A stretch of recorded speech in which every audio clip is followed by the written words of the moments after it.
भास्कर जाधव साहेब. सन्माननीय अध्यक्ष महोदय, या सदनाचे सदस्य सन्माननीय निलेशजी राणे यांनी ही लक्षवेधी आणली आहे आणि हे लक्षवेधी सिंधुदुर्ग जिल्ह्यातील फक्त दशावतार या लोककलेशी संबंधित थोडीशी ही लक्षवेधी आहे. परंतु त्यांनी विवेचन करताना खूप विस्तारानं सगळ्याच प्रकारचं विवेचन केलं आणि मंत्री महोदय या सगळ्याचं खुलाशेवार अध्यक्ष महोदय उत्तर देत आहेत. विशेष करून या कोकणामधल्या लोककला आहेत आणि सुदैवानं आमचे मंत्री महोदय देखील आमचे मित्र आशिषजी शेलार हे कोकणातलेच आहेत आणि म्हणून त्यांना यातल्या बऱ्याचशा गोष्टी माहिती आहेत.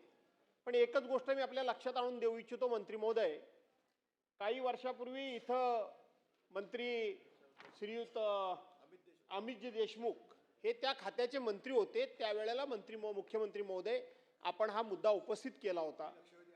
ही लक्षवेधी तेव्हा आपण आणली होती आणि त्याच्यामध्ये आज ज्या आपण काही कला अंतर्भूत केल्यात त्याच्यापेक्षा अधिकच्या कला आणि कलाकार याची आपण याच्या अंतर्भूत करावेत.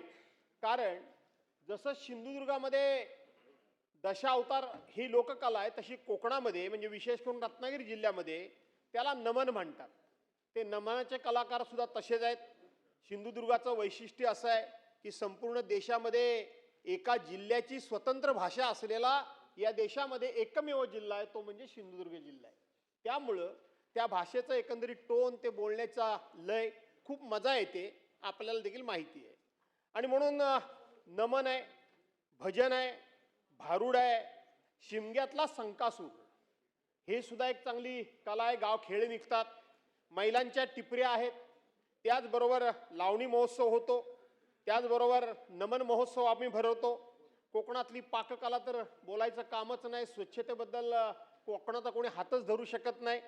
आणि त्याचबरोबर जाखडी नृत्य आणि सगळ्यात महत्त्वाचे म्हणजे शक्ती आणि तुरा हे नाच, ज्याला थोडा चेष्टेनं पूर्वी बाल्यानाच म्हणून म्हणायचे, रागवू नये त्या मंडळींनी, परंतु शक्ती आणि तुऱ्याचे नाच हे सगळे खेळ जे कलाकारांना मानधन मिळतं त्या मानधनाच्या व्याख्येमध्ये अंतर्भाव करावा अशा प्रकारची मागणी आपण त्यावेळेला मंत्री महोदय आपण केली होती. आणि अमितजी देशमुखांनी या सभागृहामध्येच आम्हाला आश्वासित केलं होतं की आपल्या उपस्थितीमध्ये एक बैठक आपण लावू आणि ह्या सगळ्या कलाकारांना ह्या सगळ्या कलांना आपण त्या ठिकाणी त्याच्यामध्ये अंतर्भाव करून मानधन देऊ.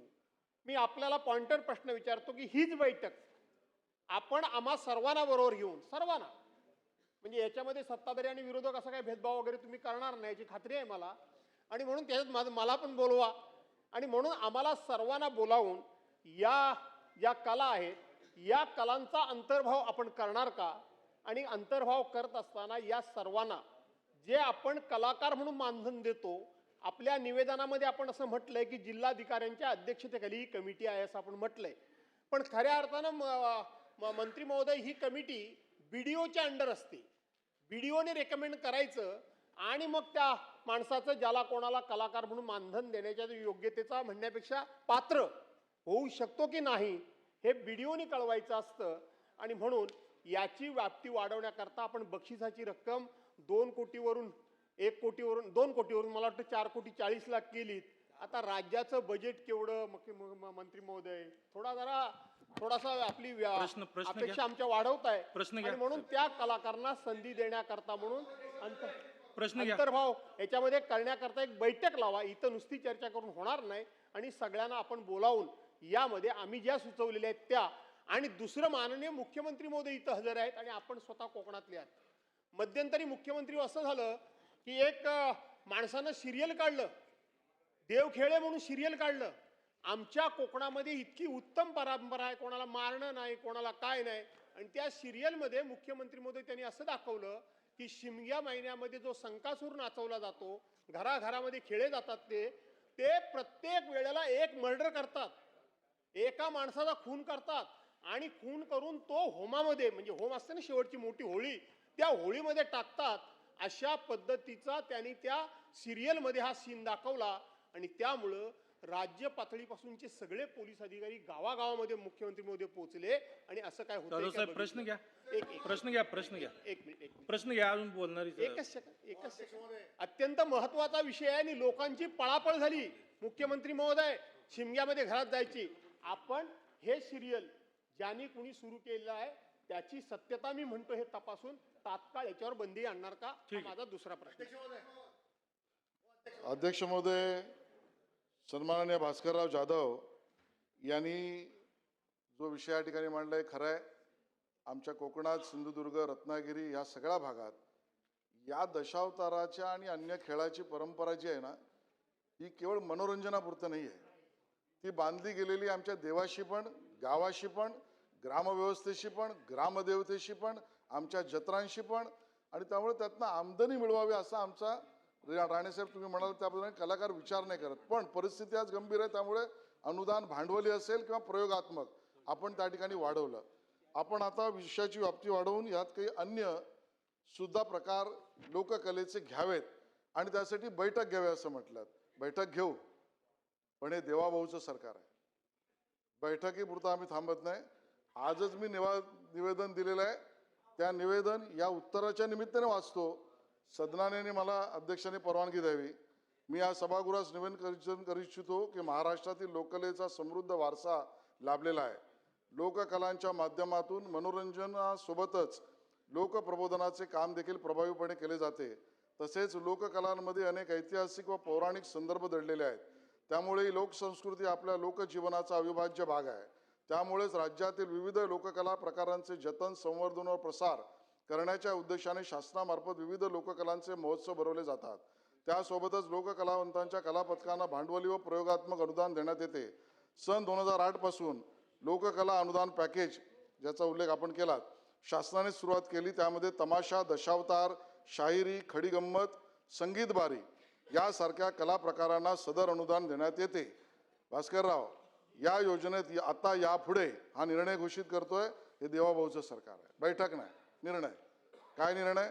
या लोककला प्रकारात आता यापुढे नमन खेळ, जाखडी, वही गायन आणि झाडपट्टी या लोककलांचा समावेश करण्याचा शासनाने निर्णय घेतलेला आहे.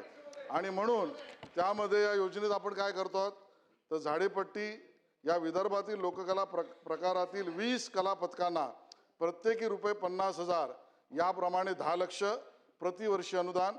खानदेशातील वही गायन या महत्त्वाच्या लोककलात 20 कला पथकांना प्रत्येकी ₹50,000 प्रमाणे 10 लक्ष आणि कोकणातील नमन खेळे या 20 कला पथकांना ₹50,000 प्रमाणे 10 लक्ष प्रतिवर्षी अनुदान आणि कोकणातील जाखडी या कला प्रकाराला सुद्धा प्रत्येकी कला पथकाला ₹50,000 प्रमाणे 10 लक्ष ही आता आपण त्या ठिकाणी निर्णय या निवेदनाच्या माध्यमातून मी घोषित करतो.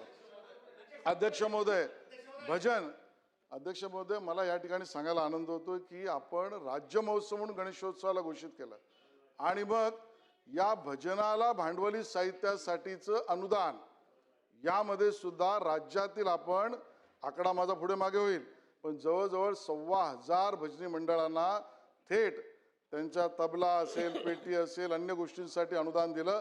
कोकणामध्ये त्याची व्याप्ती वाढवण्यासाठी विशेष त्या ठिकाणी कक्ष सुद्धा करू आणि कोकणातल्या भजनी मंडळांना आणि राज्यातल्या सर्वच भजनी मंडळांना आपण तो प्रकार करू. या ठिकाणी आपण भारूड, शंकासूर आणि शक्तितुरा मी आज या ठिकाणी घोषित करतो की राज्य सरकारच्या वतीने या तिन्हीचेही महोत्सव राज्यातल्या प्रत्येक विभागात करण्याचा निर्णय आपण त्या ठिकाणी करतो आणि ते सुद्धा घोषित करतो. देवखेळे वेब सिरीजच्या बाबतीत खरं आहे की तो शंकासूर खुडी दाखवला. अरे एका अर्थाने त्याच्यात पण आम्ही देव बघतो.